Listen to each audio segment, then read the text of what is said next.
नमस्कार। आज हम एक बहुत ही दिलचस्प विषय पर बात कर रहे हैं। मस्तिष्क और हृदय, इन दोनों का आपस में क्या कनेक्शन है। हमने एवरब्लिंक हेल्थ केयर का एक लेख देखा, मस्तिष्क हृदय संबंध, एक एकीकृत दृष्टिकोण। तो सोचा इसी पर थोड़ी गहराई से बात की जाए। जी बिल्कुल। और ये समझना बहुत जरूरी भी है। अक्सर हम इन्हें अलग अलग देखते हैं ना, पर असल में इनका स्वास्थ्य एक दूसरे से बहुत गहराई से जुड़ा है। हाँ, यही समझना है। तो शुरुआत कहाँ से करें? शायद इससे कि दिमाग दिल को कैसे कंट्रोल करता है। हाँ, ये सही रहेगा। देखिए, हमारे शरीर में एक तरह का ऑटो पायलट सिस्टम है। उसे कहते हैं ऑटोनॉमिक नर्वस सिस्टम, मतलब? स्वायत्त तंत्रिका तंत्र। यही सिस्टम है जो मस्तिष्क से सिग्नल लेकर हार्ट रेट, ब्लड प्रेशर, इन सब को संभालता है। अच्छा, और वो जो कहते हैं कि तनाव या इमोशंस का दिल पर असर होता है, वो सिर्फ एहसास है या उसका कोई बायोलॉजिकल बेसिस भी है? नहीं, उसका पक्का बायोलॉजिकल बेसिस है। सोचिए, अगर कोई लगातार स्ट्रेस में है या डिप्रेशन में या बहुत ज्यादा चिंता करता है, तो शरीर में ना स्ट्रेस हार्मोन्स निकलते हैं, जैसे एड्रेनलिन, कॉर्टिसोल। और अगर ये लंबे समय तक चलता रहे तो ये हाई ब्लड प्रेशर कर सकते हैं, दिल की धड़कन को अनियमित कर सकते हैं, जिसे हम अतालता या एरिथमिया कहते हैं। बाप रे। और हाँ, कुछ एक्सट्रीम मामलों में इतना ज्यादा भावनात्मक तनाव दिल को सचमुच फिजिकली कमजोर कर सकता है। उसे टाकुत्सुबो सिंड्रोम कहते हैं। सुना होगा, ब्रोकन हार्ट सिंड्रोम। अरे हाँ, सुना है। तो ये सिर्फ कहने की बात नहीं है, ये तो असली चीज है। जी हाँ, बिल्कुल असली। अच्छा, ये तो कमाल की बात है कि दिमाग और दिल कितने जुड़े हैं। अब स्ट्रोक की बात करें, वो तो दिमाग में होता है ना, उसका दिल पर कैसे असर पड़ता है? सही सवाल है। स्ट्रोक के बाद ना कई बार दिल की धड़कन की लय बिगड़ जाती है। एक कंडीशन है अलिंद फिब्रिलेशन, एट्रियल फिब्रिलेशन। इसमें दिल बहुत तेज और अनियमित धड़कने लगता है। और उससे क्या होता है? उससे आगे चलकर फिर से स्ट्रोक होने का खतरा बढ़ जाता है। और कभी-कभी स्ट्रोक से वेगस नर्व को भी चोट पहुंच सकती है। Vagus nerve? हाँ, ये एक जरूरी नर्व है जो दिमाग और दिल के बीच सिग्नल ले जाती है। तो उसके डैमेज होने से भी बॉडी का जो इंटरनल बैलेंस है वो बिगड़ सकता है। तो समझ गया। और कुछ न्यूरोलॉजिकल बीमारियां हैं जैसे मिर्गी या अल्जाइमर, क्या उनका भी कोई कनेक्शन है दिल से? हाँ, उनका भी है।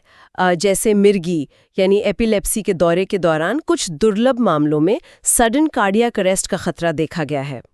और अल्जाइमर या पार्किंसंस जैसी बीमारियों में अक्सर वो जो हमने बात की थी ऑटोनॉमिक नर्वस सिस्टम, वो ठीक से काम नहीं कर पाता। उसे कहते हैं ऑटोनॉमिक डिसफंक्शन। मतलब शरीर का ऑटो पायलट थोड़ा गड़बड़ा जाता है।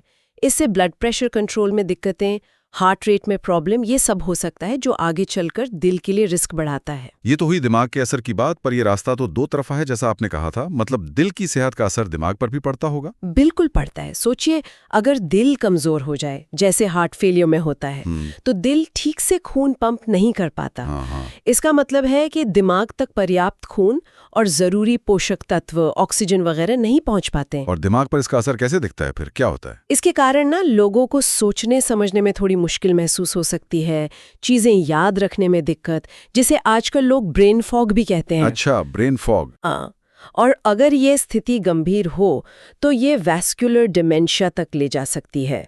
मतलब दिमाग के सेल्स ऑक्सीजन की कमी से डैमेज होने लगते हैं। उस लेख में साइलेंट सेरेब्रल इन्फार्क्ट्स का भी जिक्र था। ये क्या चीज है? देखिए, ये असल में बहुत ही छोटे छोटे स्ट्रोक्स होते हैं दिमाग में। इतने छोटे कि अक्सर मरीज को पता भी नहीं चलता। बिना पता चले? हाँ, इसीलिए साइलेंट कहते हैं।